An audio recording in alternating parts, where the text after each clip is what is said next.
Hi, an older film I recently watched was Outland, 1981 science fiction adventure starring Sean Connery and written and directed by Peter Hyams. It's the story of Marshall O'Neill, who has been sent with his family to supervise mining operations on Io, the moon of Jupiter. His family is unfortunately sick of living in grim, enclosed corridors and head off to Earth, leaving O'Neill behind to investigate himself.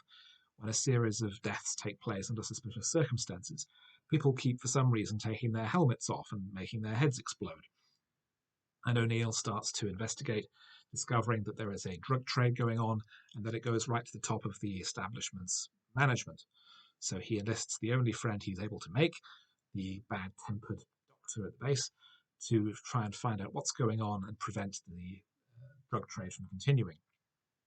At which point the film then basically merges into a sci-fi version of High Noon, with villains being dispatched to take out O'Neill and his colleague, Dr. Lazarus, which is an actual name in the movie. And there are various action scenes towards the end. And the whole film really has the tone of being a Western in the same milieu as Ridley Scott's Alien. There is the same used future, the corporate control. Everyone seems to wear baseball caps and overalls. It really does feel like Hyams has ripped off Alien quite heavily in terms of the visual style and context, even if the actual story is completely different and there are no aliens anywhere in the story. There is a slight issue in that the version of the film I watched was slightly edited due to a technical issue. It was missing, I think, about 15 minutes from about the three-quarter point of the story.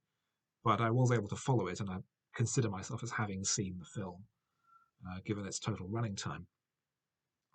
But overall, it's not wildly engaging or original. I thought some of the visual effects were very impressive. Certainly, the makeup effects were very impressive, with people's faces blowing up left, right, and centre, and indeed everywhere else.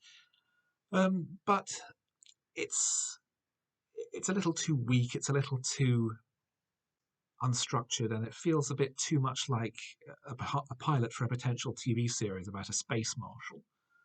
There was later a series, of course, Star Cops on the BBC, which pursued the idea of the day-to-day mechanics of law enforcement in space.